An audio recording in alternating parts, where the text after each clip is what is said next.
এই যে আপনারা মেডিকেল করেছেন, আপনার জন্য কি বসে থাকবে? ১২টা এজেন্সিতে কাজ পাইছে।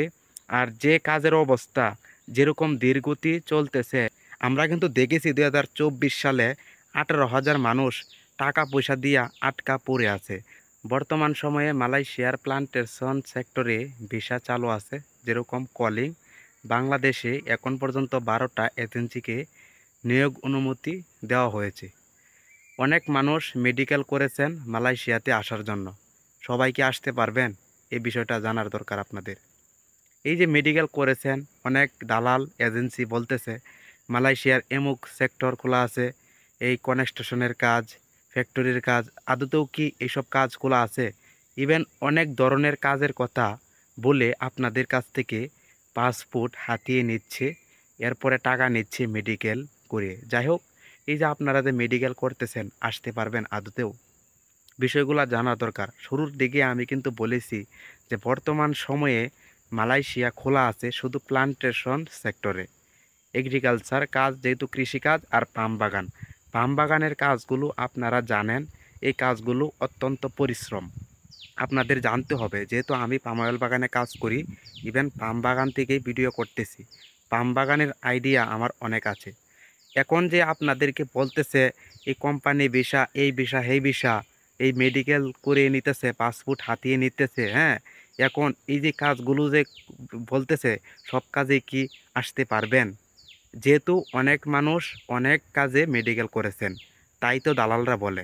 কিন্তু আপনারা জানেন, এখন পর্যন্ত এই সোশ্যাল মিডিয়াতে জানতে পারতেছেন যে ফার্ম বাগানের ভিসা চালু আছে। বাংলাতে বললাম, এটা প্লান্টেশন সেক্টর।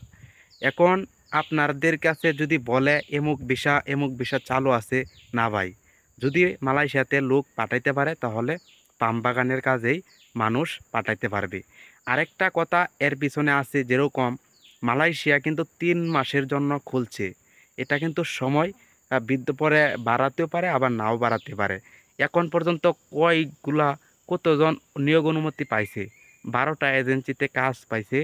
আর যে কাজের অবস্থা যেরকম ধীরগতি চলতেছে, এরকম কাজ করতে না দেখি আমরা মালয়েশিয়া হুট করে বন্ধ হয়ে যায়।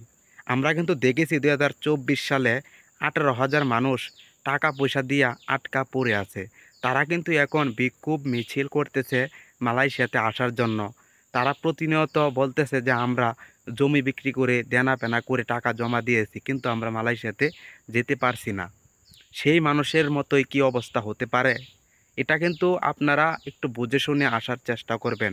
কেন জানেন? মালয়েশিয়া নির্ধারিত করে দিছে যে এমুক তারিখে মালয়েশিয়া বন্ধ হওয়ার ঘোষণা। এখন এই যে আপনারা মেডিকেল করেছেন, আপনার জন্য কি বসে থাকবে? দেখুন, মালয়েশিয়াতে মানুষ আসতেছে। ইন্দোনেশিয়া থেকেও আমাদের কোম্পানিতে কিছুদিন আগে ১৯ জন মানুষ আসছে। এখন পর্যন্ত মালয়েশিয়াতে বাংলাদেশ খোলা আছে, কিন্তু কতজন মানুষ পাঠাতে পারছে? বলতেছে যে সার্ভারের সমস্যা, ধীরগতি। যে কাজের ধীরগতি না জানি মালয়েশিয়া কবে বন্ধ হয়ে যায়। আর আপনারা যে মেডিকেল করেছেন, আপনাদের কি হয়? যাই হোক, এই যে আপনারা যে মেডিকেল করেছেন, টাকা পয়সা জমা তো দিছেন, এরপরে মেডিকেল করেছেন, এর ভিতরেও টাকা গেছে খরচ, তাই না? এখন যাই হোক, আপনারা যেই এজেন্সিকে মেডিকেলগুলা জমা দিছেন, একটু ওয়েবসাইট আছে একটা, সেই ওয়েবসাইটে একটু দেখবেন যে মিল আছে কিনা। অনেক কোম্পানিতে নিয়োগ অনুমতি পাইছেন, আবার ভিসা লেগে গেছে, মেডিকেল করেছেন, মেয়াদ আছে আর ১ মাস। অবশ্যই কিন্তু আর ১ মাসই মেয়াদ আছে। এখন শত কার্যকলাপ এই ১ মাসের ভিতরেই করতে হবে, যেহেতু জানুয়ারি মাসের ৩১ তারিখে মালয়েশিয়া বন্ধ হওয়ার ঘোষণা দিয়ে দিছে। তো আপনারা মাথায় রাখবেন। আর সময় বৃদ্ধি বাড়াবে কি না বাড়াবে, এটা হলো পরের সিদ্ধান্ত। কিন্তু বর্তমান যে সময়, এটা কিন্তু ৩১শে জানুয়ারিতে বন্ধ হয়ে যাবে। এর পরবর্তীতে সিদ্ধান্ত পরেরটা পরে, যেহেতু বলেই দিচ্ছে ৩১ জানুয়ারিতে বন্ধ। আর পরে যদি বাড়াই, তাহলে এটা হলো পরের চ্যাপ্টার। কিন্তু বর্তমান যেটা আছে, আমরা এটা নিয়েই কিন্তু ভাবতে হইব।